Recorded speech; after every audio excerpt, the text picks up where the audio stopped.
All right, welcome to part 2 here. We're on hole 17, the second segment, the 9 holes here at Paiute Sun Mountain, the U.S. and Canadian Professional Firefighters Tournament. 3-day tournament. If you don't remember from watching the first video, if you haven't watched that, go back and watch that. But this is a 3 segment. We're showing all the courses here at Paiute.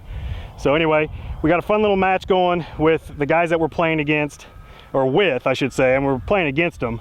But we're both 1 over par through the 9 holes, and the guys that are on our team already birdied this hole, so we really don't have to play this hole if we didn't get a hole in one, but we got to play it to do that match with them. So anyway, I hope you enjoy these series of videos here at Paiute and trying to showcase you know, this tournament, try to get more of our firefighter brothers involved. So all right, love y'all, take care, stay self-aware. All right, here we go, another voiceover, because music was playing that we all were enjoying, so I have to do the voiceover, which is fine by me. So there's hole 17, par 3. Hope you guys don't mind this music. In front of us that our team got a birdie, so we gotta go for a hole in one here. Yeah, we gotta go for a hole in one here, like I mentioned there, and a lot of pressure there. Hey, hole in one pressure fucking tough. Anyway, I hope you guys don't mind the music I put on there. Make comments below, let me know. But I found this artist. Talks about anxiety in this one. I pulled mine left. We still have to putt in this match because of the little match we're having against the 2 guys there from Prince George Fire. There's we go, Tim. Looked like it was going to keep coming in, but and then I just sucked at putting pretty much this whole first day. You guys might not even watch me putt. Look how far I blasted that by. All right, hole 18, 387 yards. That water's a little intimidating there with those bunkers on the right. Pinches you in. There's Jeff. He can bomb it out there. He just didn't cut this one enough, and he hit it over the bunkers into the desert. Let me know if you guys like that fast forward stuff that I do there. Well, Tim got us out there. It's on the right side of the fairway, so that, you know, it frees me up a little bit. I brought both my clubs up. The 12.5 degree, like heavenwood, if you want to call it that. And there's a good drive here. You'll see our approach shot coming up.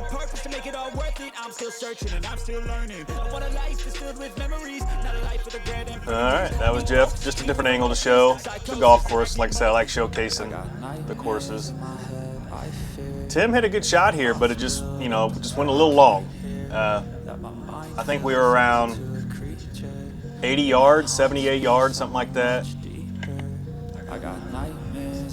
And mine was right at it, and it just, you'll see where we're putting from here shortly. It just a little past it. It didn't bite downwind like it was. Here's these boys' putts. Since we got a match going, I just tried to show some of their putts.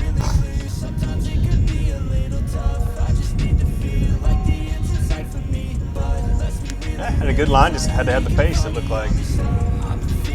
We were having trouble reading this one. I felt like, I don't know, maybe I pushed it. It looked like I started it on line, but anyway, it broke pretty good at the end. It was tough to read. Here's a little zoom in action with the pop out. I mean, look at that pace he had, and it still went. All right, hole 1 here at the Sun Mountain course. Beautiful golf course. I'm assuming that's Sun Mountain in the background. It just looks like it would be called that because I think Mount Charleston on the other side is Snow Mountain. All right, hole number 1 here at the Sun Mountain course. Dog leg a little right. Into the wind today.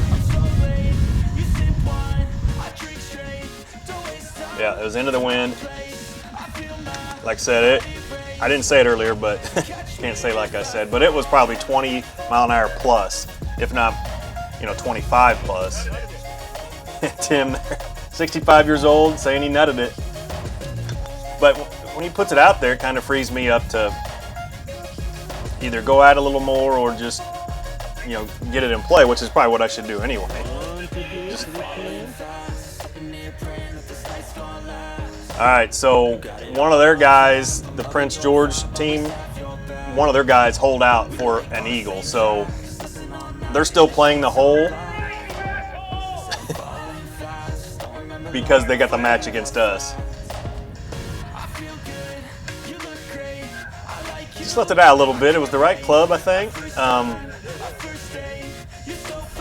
And it got on the green, but it was just, it wasn't the, you see Tim's was a better approach for us. So anyway, we had them putt because of the match, and Jeff buried it on us. I just didn't hit that one with that line I chose. Yeah, when a putt doesn't matter, it makes it a little easier, doesn't it? Like second chance golf pro situation. Beautiful background there, Mount Charleston.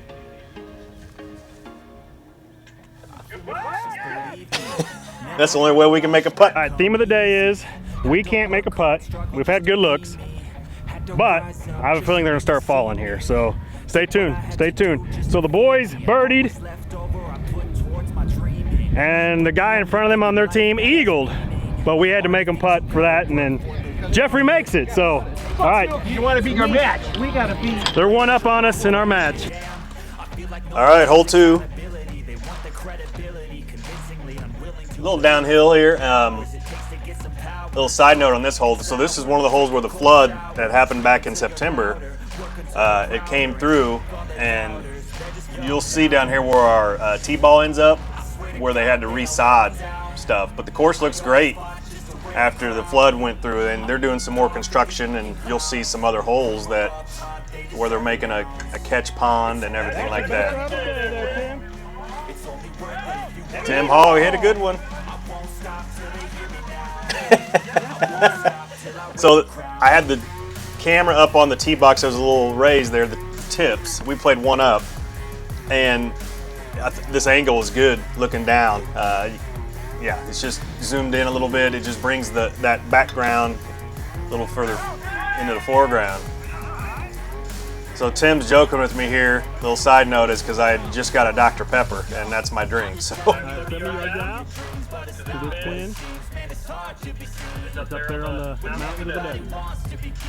All right, so you can see the marks there with the mud look, and watch what happens with Tim here. Yeah, it just wasn't a comfortable feeling standing on this mushy turf. I'm surprised they let us hit off of it. Like you just heard me there, a little flood came through.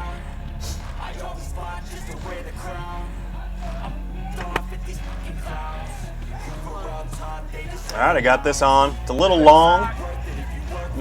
It's still on the green. It's just, you know, from that distance, I'd like to get it closer.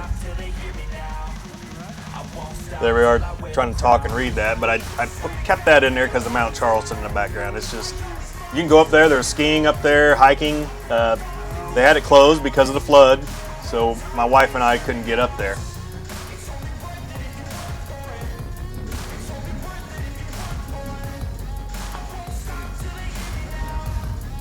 Yep, just didn't borrow enough. Anyway, here's Jeff's approach shot and his putt for birdie.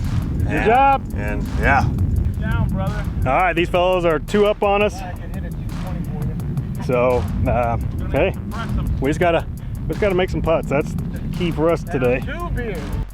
And like I said, you know, we're 2 down now to these guys. Hole 3, 4, 5, 6, 7. So we got like, what, 5 holes left to try to beat them. And we end up, little spoiler, because I don't think I talk about it in the actual video.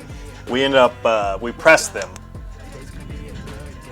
So we've got the press going right now.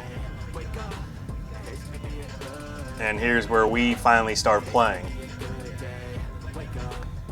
Well, not me there with that tee shot, but Mount Charleston's pretty in the background. So mine got caught in the rough and didn't run. I hit it skinny anyway. So, but we used Tim's tee ball as a par 5. So really, we had no chance to get there in 2 anyway. Tim, the hooker there.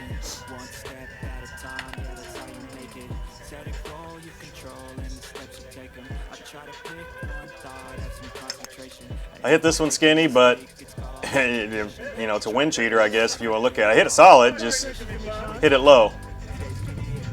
I like showing these shots, just one, because of those fellas, but look at the mountains in the background. Beautiful desert setting.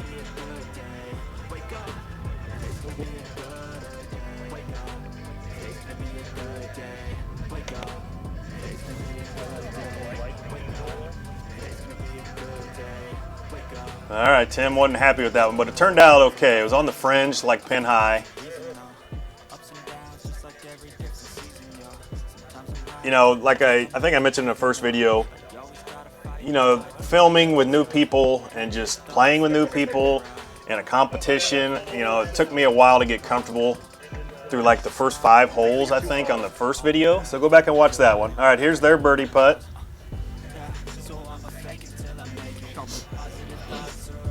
All right, these boys.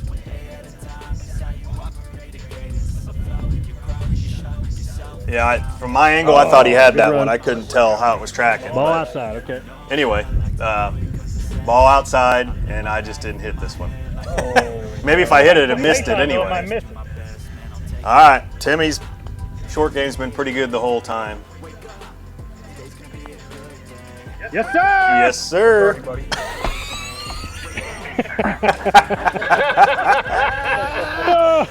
I think we should have put a hair around it or something there. Hey, I'll make sure I edit that out. Nope, he didn't care. I'm not editing it out. All right, bro, give me some. Good job. Oh, that was a good time there, man. Tim was fun. Those two guys were fun.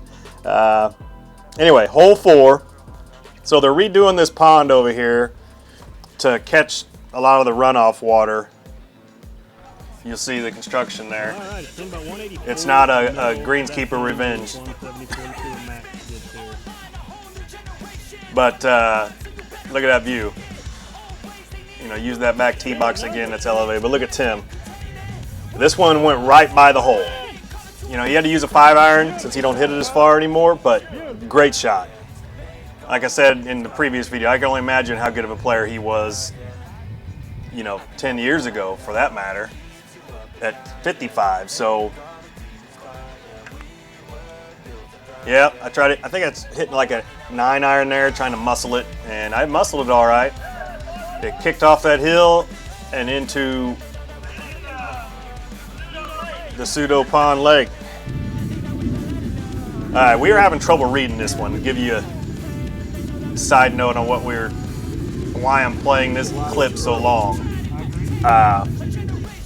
Yeah, we thought it was going to feed pretty good off where I'm putting and feed quicker there, and it moved the other way, and then it comes. So, yeah, I don't know if there's a mountain pool thing, you know, that you hear about at some other courses, especially in Vegas. That's weird, like, optical illusion. and he took less, and it still didn't move. Anyway, hole 5. This goes over the construction. You're going to see construction equipment in the way here on this T-ball.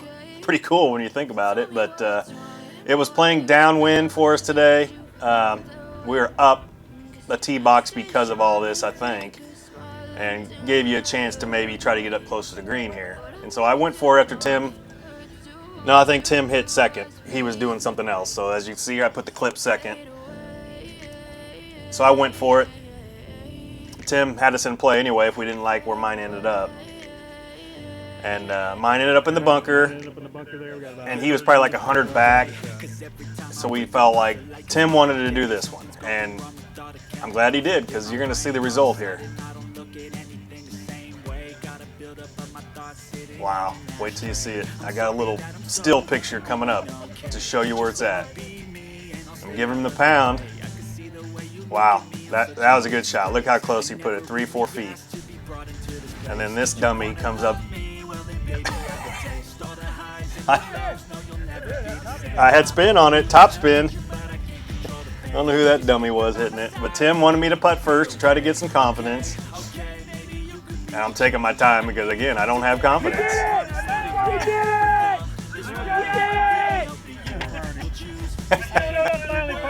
I showed up finally. The putt, short game. All right, hole 6. We have 2 holes left on this side. So look at the railroad tie bunkers. It's kind of an intimidating tee shot because you'll see the out of bounds is on the right with the fence line, and the desert. You really can't see from this vantage point. You really can't see the fairway, and you really can't see it from the tee box. It's not that visible. But I choked down on that one and just got one out there because Tim didn't hit a good one. Yeah, I just talked about how I woke up after about the 5th or 6th hole there, so. It's 128 on this shot. There's Mount Charleston again in the background. All right, I hit a pretty decent one here, and it's going to give us a decent birdie look. Not great, but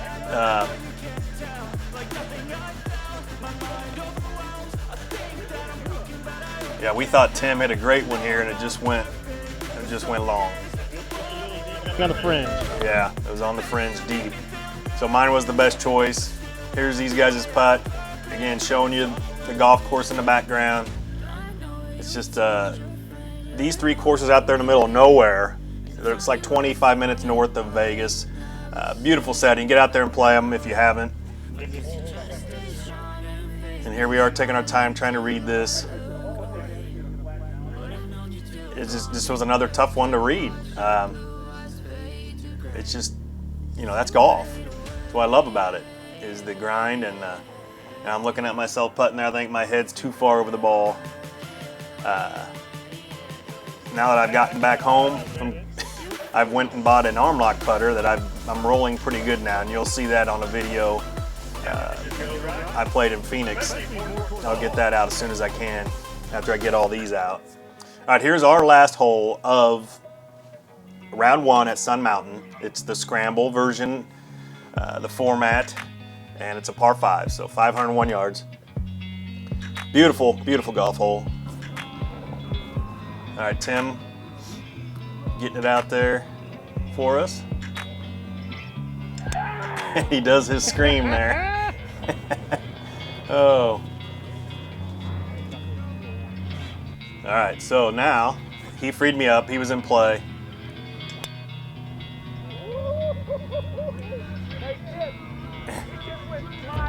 And there's Jeff saying, I just went flying by Tim. They were fun to play with. They made me feel comfortable, especially doing all the filming, and they had no problem with it. So I thank those guys for putting up with the camera. And anyway, got about 100 and I think it was 90 yards I said there. Tim hitting his 3-wood, kind of like a bunt swing, getting it up there, and it just rolls through. And then we were debating between my 6 and 7 iron because from a previous par 5, and then I just didn't trust it, and there's the result. I lose it right, and that's golf, man. Before you try to execute the shot, you better have the trust in it. Yes, I did put sand in that divot.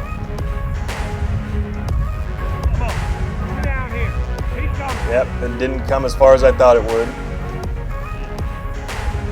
But I did get a lesson from a short game, and I'm hitting that a lot better now too. I just went to a PTSD golf camp in Phoenix, and they had instructors there helping us at this camp. Anyway, they gave us our putt there because our guys in front of us had birdied, so it didn't matter. So here's their result with Matt's chip, and not bad, but the match was over, so they gave it to us. All right, Tim, we finished 3 under as our team, the 2-man team, and we beat, whoa, hey, that'll look good on camera, and the 2 guys that we played against, 500. But we beat them in our match. So yes, we did. That's all that matters. So, but their team, their 4-person team is 6 under, I think? They think they're 6 under, yes. All right, so. It's a great day, great brotherhood. Guys, you got to be out here. You got to look at firefightersgolftournament.com. If you're a professional career firefighter, come on out and join us. Next year will be Toronto. This is all about the brotherhood. It's about sharing stories, sharing shirts, hats, challenge coins. We all did the same thing. We all fell off the same roof. We all got burned in the same fire. We got a lot in common, guys. It's not golf. It's about the camaraderie, brotherhoods, the stories. Right now we're all going to the bar, and that's where the best part of the golf's going to be. So be here next year, September 15th through the 18th in Toronto. So yeah, guys, I can attest to what this has done for me just over these 2 days, meeting all these guys. I haven't even met everyone yet, but the brotherhood, using the game of golf, playing it, having a good time. So yeah, contact me or firefightergolftournament.com, and I can get you information if you can't get it from there, and we'll get you in the right way. Go play Toronto. Maybe in a couple years Kansas City's going to host it. So 7 divisions, all level of play. If you can break 170, you're in. All right, love it. Thanks for watching here at the Sun Mountain course at Paiute Resort. So Tim is hosting the whole tournament this year. He's from Syracuse Fire Department. So, all right, love you, pal. Yep, great job, bud. All right, thanks for watching, everyone. There'll be rounds 2 and 3 coming soon from the Wolf and the Snow Mountain golf course. So hope you're looking forward to seeing those at Paiute.